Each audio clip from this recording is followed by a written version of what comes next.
سورۃ المائدہ کے اندر آسمانی عہد میثاق جو امتوں کی سطح پر لیا جاتا رہا، اور اس امت کو بھی باقاعدہ طور پر وہ اس پر متنبہ کیا جاتا ہے، اور اس سے انحراف کے بھی جو ہے نا وہ کچھ مضامین جو پہلے ہوتے رہے اور اس کے جو کچھ پاداش میں جو کچھ معاملہ ہوتا رہا ان امتوں کے ساتھ، اس کا کچھ بیان کرنے کے بعد، اور آخری رسالت کے زمین میں آ جانے کے حوالے سے باقی انسانی تو جو یہ جو خاص اہل کتاب ہیں ان کو خصوصی تنبیہ سرزنش کرنے کے بعد جو ایک مضمون بیان ہوتا ہے وہ قتال کا ہے، اور قتال کا مضمون یہاں پر بیان کرنے کا جو ایک اسلوب اختیار کیا ہے وہ ہے حکایتی اسلوب، کہ موسیٰ علیہ السلام کو یہ کہا گیا تھا کہ موسیٰ علیہ السلام نے اللہ کے حکم سے بنی اسرائیل کو کہا تھا کہ یہ جو ارض مقدسہ ہے جس کو تفاسیر میں بتایا گیا کہ یہ دراصل بیت المقدس ہے، فلسطین میں تو آ گئے تھے اور پورا فلسطین بھی ایک معنی میں یہ ارض مقدس ہے، لیکن اس کے اندر بھی فلسطین میں آئے ہوئے کو بھی کہا کہ بیت المقدس جو ہے اس کو لو، تو وہ ہے یا قوم ادخلوا الارض المقدسۃ التی کتب اللہ لکم۔ تو اس ہمارے اہل تاریخ کہتے ہیں کہ بنی اسرائیل کے ہاں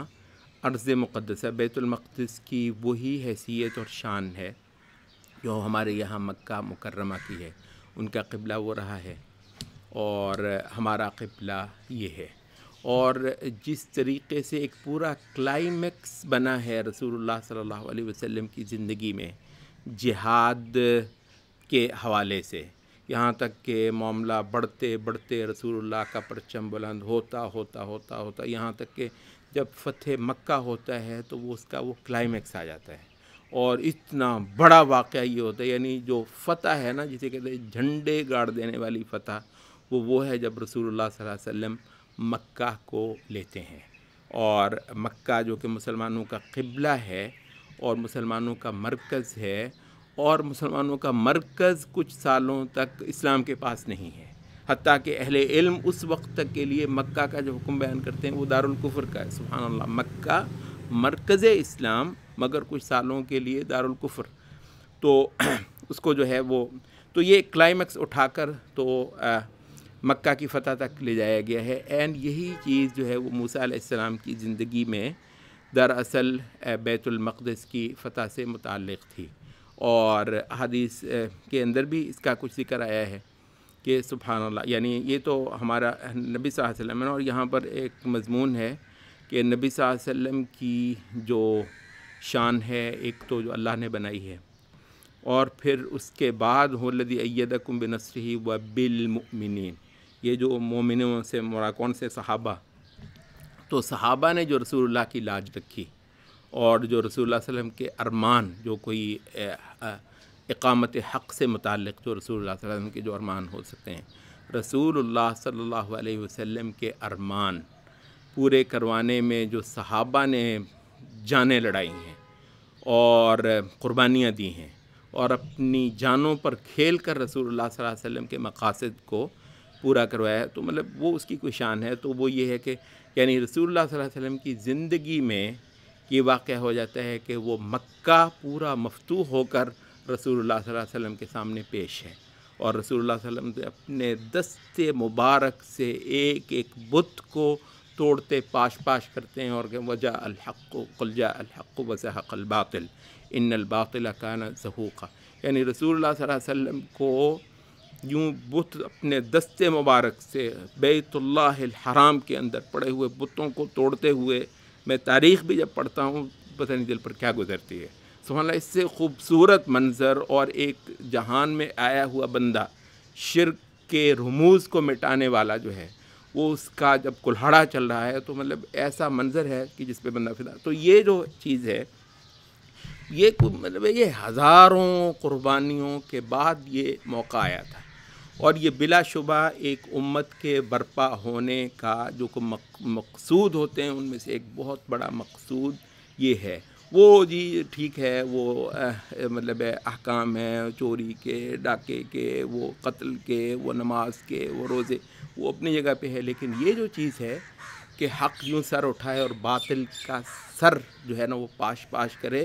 اور حق کی جیت ہو کر جائے، یہ بھی جو حق کے مضامین ہیں ان کے اندر. تو یہ رسول اللہ صلی اللہ علیہ وسلم کو یہ جو چیز حاصل ہوئی، ویسے تو مطلب ظاہر ہے کہ جو مکہ کی حیثیت ہے مسلمانوں کے لیے بیت المقدس کی، وہی حیثیت موسیٰ علیہ السلام اور مومنین بنی اسرائیل کے لیے ہے، لیکن یہ ہے کہ کسی وجہ سے یعنی موسیٰ علیہ السلام کو وہ اصحاب نہیں ملے، وہ تلواریں نہیں ملیں جو ہمارے نبی صلی اللہ علیہ وسلم کو ملی. اس وجہ سے ہم کہتے ہیں یعنی صحابہ جو ہیں، یعنی جنہوں نے ہمارے نبی کے ارمان پورے کروائے، کنہوں نے کروائے؟ یدک بنصرہ وبالمؤمنین، ان مومنوں کے ذریعے سے. ان مومنوں پہ ہم کیوں فدا ہوتے ہیں بار بار؟ ان کے لیے کوئی ایک توہین کا لفظ سن کر کیوں ہمارے تن بدن میں آگ لے؟ لوگوں کو حیرانی ہوتی تمہیں ہو کیا گیا؟ بھائی تمہیں حیرانی اس بات پہ ہونی چاہیے کہ تم سمجھو نا کہ یہ چیز کیا ہے. مطلب صحابہ کہ جن کی تلواروں نے رسول اللہ صلی اللہ علیہ وسلم کے سارے جو ہیں مقاصد وہ بدرجہ اتم پورے کروائے. تو موسیٰ علیہ السلام کو وہ چیز نہیں مل سکی کسی وجہ سے، اللہ کی کوئی حکمت ہوگی، اور وہ نفوس جیسے ہمارے نبی کو ملے وہ نہیں ان کو دستیاب ہوئے، باوجود اس کے کہ تعداد کوئی تھوڑی نہیں تھی. اہل کتاب ہی کے صحیفوں میں یہ قدر اس طرح کی کوئی چیز ہوئی ہے کہ یہ بنی اسرائیل جو ہیں 6 لاکھ جنگی مرد تھے جس وقت یہ قلزم پار کر کے مصر سے نکلے ہیں اور فلسطین میں آئے ہیں. 6 لاکھ جنگی مرد ان کی تعداد تھی. اس کے باوجود مطلب یہ تعداد سے کیا ہوتا ہے، اور ہمارے نبی کے پاس کتنے ہیں؟ تعداد کے لحاظ سے تو بہت تھوڑے ہیں. تو بہرحال یہ ہے کہ بیت المقدس موسیٰ علیہ السلام کی زندگی نہیں ملا، اور موسیٰ علیہ السلام نے کہا تو تھا کہ آؤ لے لو، اور حتیٰ کہ ان کے جو صحیح تعلیم یافتہ تربیت یافتہ تھے، قال رجلان من الذین یخافون انعم اللہ علیہما، تو انہوں نے کہا تھا کہ ادخلوا علیہم الباب فاذا دخلتموہ فانکم غالبون، بس تمہارے داخل ہونے کی دیر ہے، انشاءاللہ تم دیکھنا کہ کیسے وہ کافر بھاگتے ہیں. انہوں نے کہا ان فیہا قوما جبارین وانا لن ندخلها حتی یخرجوا منها، اور آخر میں انہوں نے کہہ دیا کہ اذهب انت وربک فقاتلا انا ہاہنا قاعدون، جا موسیٰ تو لڑ، تیرا خدا لڑے، ہم تو یہاں پر بیٹھے ہیں. تو سورۃ المائدہ جو ہے وہ اس کے بارے میں بعض اہل تفسیر نے یہ دعویٰ کیا کہ یہ پوری کی پوری اتری، حتیٰ کہ بعض حدیثی روایات کے اندر بھی ایسی بات آتی ہے کہ پوری کی پوری اتری. ایک صحابیہ کہتی ہیں کہ میں نے نبی صلی اللہ علیہ وسلم کی اونٹنی کی زمام جو ہے پکڑی ہوئی تھی، سورت اتری اور اونٹنی تاب نہیں لا سکی، تو رسول اللہ علیہ وسلم کی اونٹنی بیٹھ گئی اور پھر یہ پوری کی پوری سورت اتری. لیکن یہ ہے کہ وہ اور یہ ظاہر ہے بڑے بعد کے سالوں کا واقعہ ہے، جبکہ وہ کہتے ہیں کہ یہ وہی لفظ ہیں جو سعد ابن معاذ نے انصار کی ترجمانی کرتے ہوئے بدر کے لیے جب صلاح مشورہ ہو رہا تھا اور رسول اللہ صلی اللہ علیہ وسلم کو بار بار جو ہیں وہ مہاجرین کہتے جی اللہ کے رسول چلیں ہم تیار ہیں، تو رسول اللہ صلی اللہ علیہ وسلم پھر پوچھتے تھے، تو سعد ابن معاذ نے کہا کہ اللہ کے رسول آپ کا اشارہ غالباً ہماری طرف ہے. تو پھر سنیے، ہم آپ کو یہ نہیں کہیں گے جو موسیٰ کے اصحاب نے کہا تھا کہ اذهب انت وربک فقاتلا، کہ جا اے موسیٰ تو لڑ اور تیرا رب لڑے، انا ہاہنا قاعدون، ہم یہاں پر بیٹھے ہیں. بلکہ ہم یہ کہیں گے کہ اذهب انت وربک فقاتلا وانا معکما، ہم آپ اور تو آپ کا رب لڑیں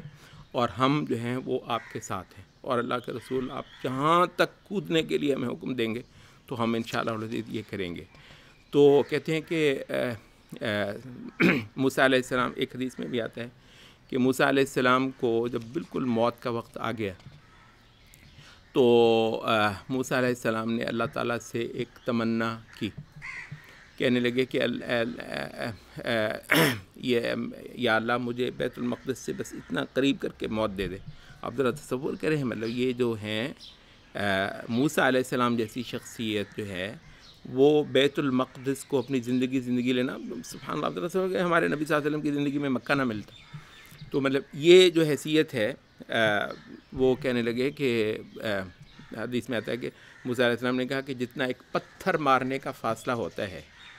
اتنا سا فاصلہ جو ہے نا سے مجھے بیت المقدس کے قریب ایک بار کر دے، پھر مجھے موت دے دینا۔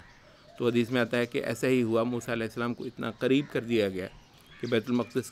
کو اتنا انہوں نے قریب سے دیکھا، اور اس کے بعد آپ نے اپنی جان دے دی اور دنیا سے چلے گئے۔ تو بہرحال یہ جو ہے